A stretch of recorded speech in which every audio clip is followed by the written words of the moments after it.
the Moneyweb Crypto Podcast, where we discuss all things crypto related. Your host, Kieran Ryan. Is Bitcoin a buy? At around $75,000, Bitcoin is down 40% from its peak of $124,000 in October last year. That 40% drawdown is about half the drawdowns of previous bear markets, leading some to believe we have not yet seen the bottom in this cycle. So could it be that we're currently seeing the formation of a bottom, and those taking a 2 to 3 year view will look back at this as a great entry point? In other words, are we witnessing a rather typical bear cycle, but with far less volatility than was the case in the past? Well, to discuss this, we're joined by an old friend of the Moneyweb Crypto Podcast, Rob Price, who is CEO of Sound Money. Hi, Rob. Good to talk to you again. Always good to be with you, Kieran. Great. Let's dive in. Help us make sense. Where are we at in the market? I mean, I get this feeling there's this lethargy about Bitcoin at the moment, and it's just faded off of the headlines. But, you know, I've seen it before. All of a sudden, the price sparks up and the Google searches start to pour in, and so do the headlines. Where are we at?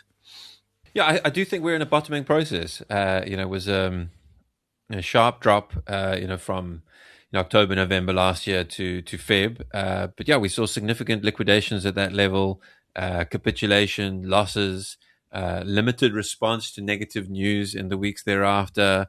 That suggested for us that we were in a bottoming process. We try not to get too prescriptive about it. Doesn't mean that price can go lower. I mean, sure, of course price can go lower, but bottoming is a process, and also reallocation is a process. So, trying to predict the bottom is foolhardy. I think it's more important to understand kind of what season you're in and how you want to act during that season.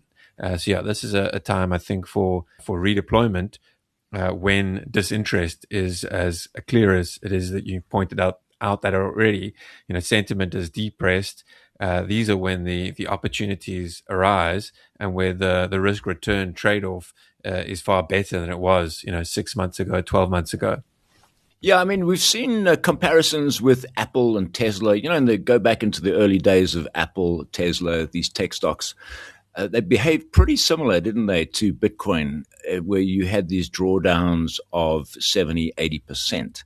Now we're looking at Bitcoin drawdown of about 40%. It's, in other words, the volatility seems to be, I won't say disappearing, but it's certainly getting less. Is this how you see the market at the moment?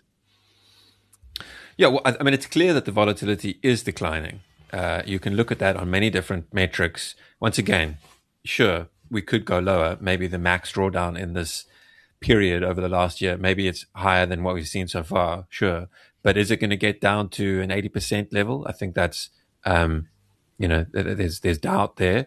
But as I said, even if you just don't use that metric, if you just look at kind of volatility metrics, volatility is declining. The volatility has declined again in recent weeks, which is, linking back to that point we made about sentiment being quite depressed. So the market is clearly changing. The market structure is changing.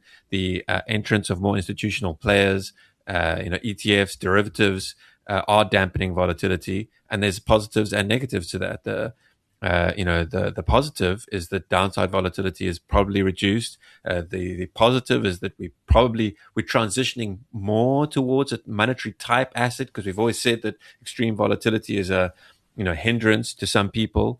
But of course, on the upside, it does also mean that explosive type volatility is probably less likely, certainly the way that we've seen it in the past. Doesn't mean that we can't get upside volatility, but just probably not the same way.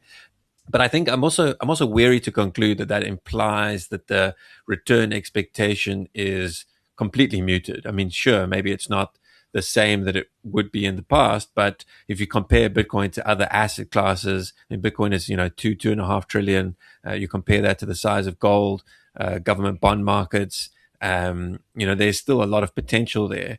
Bitcoin could grow significantly over the years ahead. And as we've seen, Bitcoin is becoming a more institutional asset class with the entrance of ETFs, of large asset managers. The Clarity Act coming up now can really be a big kind of boost for confidence and for clarity, creating clarity on what is the market structure for crypto assets. Yeah, I think that kind of progression can really advance the technology. So yes, more kind of less volatility, but sure, I still think Bitcoin can grind significantly higher over the next 5, 10, 15, 20 years. All right, let's just pivot a little bit away from that. Billionaire investor Ray Dalio, he recently came out and said he prefers gold to Bitcoin as a safe haven asset. And he says central banks are unlikely to accumulate Bitcoin as a reserve asset in the same way they do gold or US dollars. That's certainly been the case up to now. But essentially what he's saying is that Bitcoin cannot match gold as a safe haven asset in times of economic distress. Do you think he's right on this? Well, I mean, listen, there are definitely some points that need to be heard out. Central banks over the last 3 years have been aggressive buyers of gold, and clearly they haven't been turning towards Bitcoin. So there's truth in that. For now, central banks are buying gold rather than Bitcoin. Bitcoin needs to own up to the fact that, of course, it has similar qualities to gold, but over the current time frame, central banks that's not what they're buying. Does that imply that that can never be the case? Well, I think that would be an incorrect conclusion to draw. For the time being, central banks, they're very conservative institutions, right? They stick to the tried and tested. For them already actually to make a decision to buy gold is a deviation of the trend that has been over the last 10, 20, 30 years, where treasuries were kind of the premium asset. But as I said, to rule out that could be a change again in the future, I think is foolhardy. Yeah, and sure, over the short term, quantum fears could be holding back some degree of allocation. But those fears and those challenges are surmountable. And if you pull back the lens and Bitcoin still has a lot of superior qualities relative to gold. I mean, gold is a great asset. I like it. But I mean, it's not particularly portable. If you want to send large amounts across the globe, that is a challenge. Storing it is expensive. Moving it, as I said, is expensive. Bitcoin, you can send billions of dollars worth across the world at pretty low cost. Storing it is pretty easy, both for large institutions and for smaller institutions. It's a much more tech advanced asset. So yeah, it's definitely not black or white here. Yes, for now, Bitcoin faces some challenges relative to gold, but long term, I'm still very excited about the prospects for Bitcoin relative to gold. Yeah, I mean, if you're looking at central banks that have bought Bitcoin as a reserve asset, El Salvador, I think Bhutan has done it. Yes. Central African Republic did a certain amount, and pretty soon, possibly the United States. That would be a game changer, wouldn't it, if the United States started to accumulate? I mean, they already have, in terms of confiscated Bitcoin from criminal activities. But if it was to become part of their reserve asset strategy, I think the world for Bitcoin would change pretty dramatically. Do you see that going that way? Well, listen, I mean, it is actually part of the reserve asset strategy. But as you've said, for now, it's just confiscated Bitcoins. This is in the US. They haven't conducted any net new buying. But I mean, I think the decision actually already was quite meaningful, that you now have the world's largest economy and country and government at least saying that it's a strategic asset. Some of that decision is probably clouded by the fact that it's the Trump administration. But as I said, it could imply at some point net new purchases. That would be a big change. And the conversations are changing. The central banks are now having to face up to questions about, should Bitcoin be part of the strategy? That's a very different world to where we were 5, 10, 15 years ago. So, yeah, I mean, the wheels are turning here. Sometimes I think we just get a little bit lost on time frame, expecting these things to happen even quicker than we should. Yeah. In a recent article, you were talking about financial advisors and they struggle with Bitcoin as an investment class. I just want you to summarize your thoughts on that, because this is another gateway, I think, for more people to enter into the Bitcoin market. What is the struggle that financial advisors have with this asset class? Yeah, I mean, I think it's on numerous different levels, Kieran. I think one of the key ones is that it is a non-traditional asset. Most of traditional investors just take the existing money as the default, right? Rands in South Africa, dollars globally. They don't question what money should be. They don't think about alternative monies whatsoever. It's just a given. But of course, there are different ways to view money, but that is ideologically and psychologically different. I mean, tied to that is that part of the underlying education that most investors receive is in a certain school of thought. And so to think about that differently, I'd almost describe that as it's almost a slightly like religious conversation, where you've been taught in the school of thought, and now somebody's telling you that is not quite right. That can really grate and grain. And I guess linked to that is you've got this whole new ecosystem where some people are making enormous amounts of money. Some people, of course, losing enormous amounts of money, but also this can grate when, you're a financial professional that has studied for 5, 10, 15 years, getting PhDs and so on and so forth, CFA, charter holders. And, but now you've got this whole group of people that are making money, and some of these people have nearly studied finance at all. So there's a bit of a psychological, chasm there to cross that I think is difficult. And then also, once again, if we just return back to the asset, it's not particularly easy to value Bitcoin with traditional valuation measures. Traditional financial people are rigorous analysts. I mean, most of the time, they've got their valuation models and metrics, discounted dividend, discounted cash flow models, dividend discount models. But these don't apply with assets that are non-yielding, don't provide a dividend, don't provide cash flow. So you need to think differently in order to come to an appreciation of Bitcoin. And all of these kind of things contribute towards.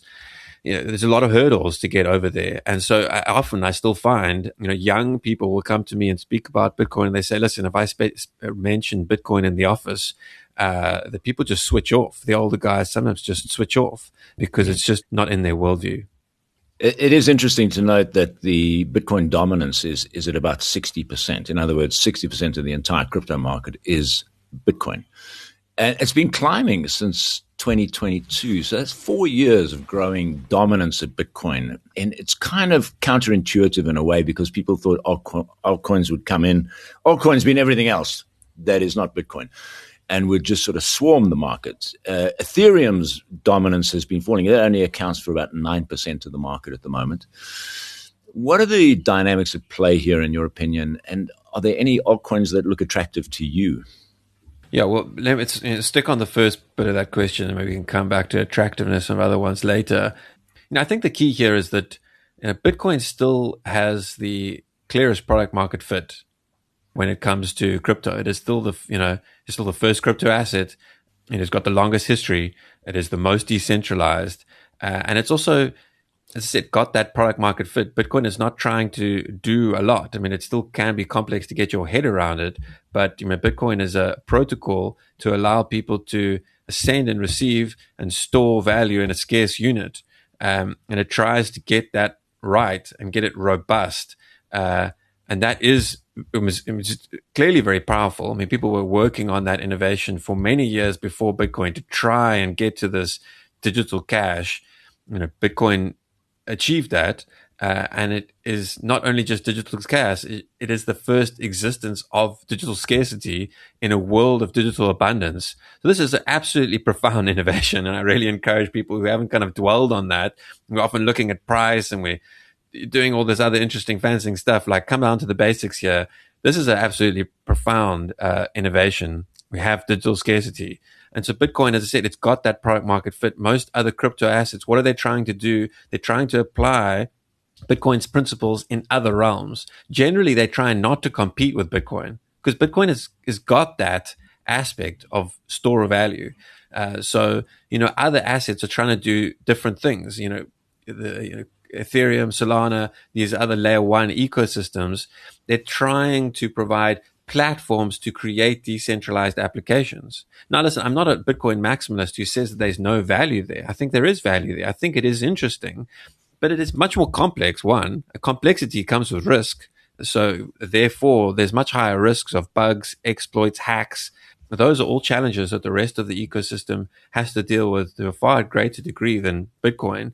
Bitcoin, if it has security challenges, they're much more like kind of on the individual. The individual lost their password, or the individual faced a phishing attack. But that's not actually a weakness of the protocol itself. That's on the individual. So there's all sorts of those challenges in crypto. In addition, crypto has also seen massive supply of new coins. I'll try and send you the chart. I don't have it up on hand here, but the number of new crypto assets that are issued each year is growing, and it went absolutely wild in 2025 with Pump Fund making it very easy to issue assets. So those principles of scarcity, yes, of course, some crypto assets are trying to create scarcity in other realms, but if you've got an incredible proliferation of these coins, then there's not much scarcity, is there? So there are a number of challenges when it comes to the broader ecosystem, and Bitcoin. It's not that it doesn't have challenges, but as I said, it's got, it's pretty secure, it's pretty safe, it's got a long history, it's got a huge amount of hashing power that's going into it, and it's not trying to do a huge amount. So it's got clear product market fit. It's reasonably easy to explain that to institutional investors, and they're like, oh, okay, yes, a digital store of value. I'll take some allocation there. Yeah, whereas it's just a bit more of a challenge in the rest of crypto. Yeah, I got an email just this week about a coin that did a 30,000% gain. Great if you got in it, but that looks like a complete, pump and dump scheme. And they're still coming at us at great velocity. Listen, obviously to get to those kind of gains, of course, a coin has to be incredibly small, and probably very new. I'm sure they're just sending the email there to grab your attention. But just, to the second part of your question, I just wanted to reiterate, it doesn't imply that there's not value elsewhere in crypto. We just have to be quite circumspect about what we're doing. Does it really apply the principles of crypto? Is this thing decentralized? Is it scarce? Does it have product market fit? Stablecoins are an outgrowth of crypto. They're incredibly powerful innovation. But remember, they're not actually scarce and they're not actually decentralized, but they do put tokens onto a global network, and that's powerful. That's, the whole of TradFi is, rushing into stable coins to try and, capitalize on that. But as I said, there are innovations elsewhere. One just needs to be a little bit judicious and understand also the risk that exists in kind of new tech investments. Final question here. So talk about your crypto fund called Sound Money. I think that is the name of it. Your performance has outstripped that of Bitcoin over the last year. How did you manage that? And what is in the fund? Yeah, Sound Money Capital, we're an actively managed fund. Bitcoin is our benchmark, which speaks a bit, kind of to our conversation so far. We do hold other crypto assets. We generally don't take left tail assets because we think that there's a fair amount of risk in things that are very new, don't have much history, haven't been tried and tested. We don't take illiquid positions either. We want to be always exposed into liquid assets that we can get into and out of pretty easily. And a lot of our allocation will sit in Bitcoin, and we'll trade around that allocation into Bitcoin because, once again, we think it is the most important asset in the ecosystem. But we will take select exposure into other assets when it fits the principles that we think hold true. So, are these things decentralized? Does it have product market fit? Is there a clear use case? We like things like decentralized exchange, but also important to note that we won't just take allocation into asset myopically because we like the project. We think that is the wrong approach because there is a lot of competition in the crypto ecosystem.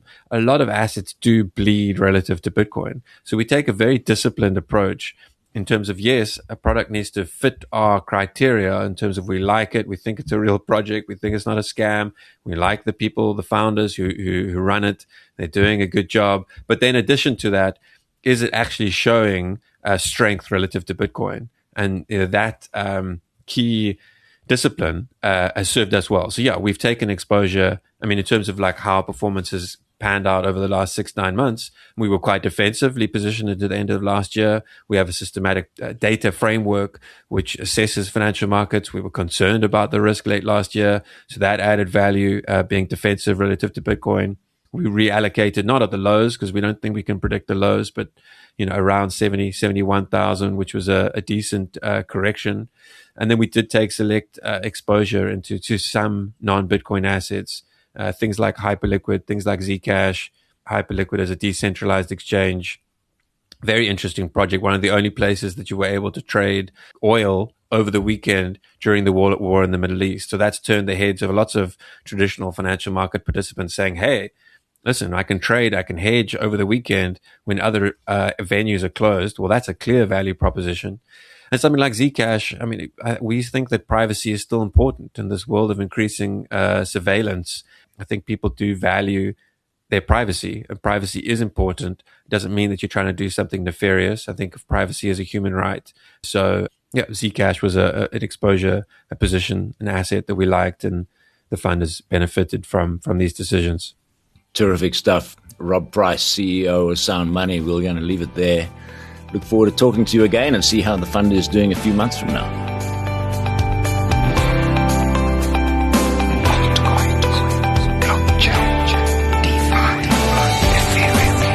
Thanks for listening to the Moneyweb Crypto Podcast, hosted by Kieran Ryan. To listen to our other podcasts, go to moneyweb.co.za or the Moneyweb app and follow Moneyweb News for daily updates.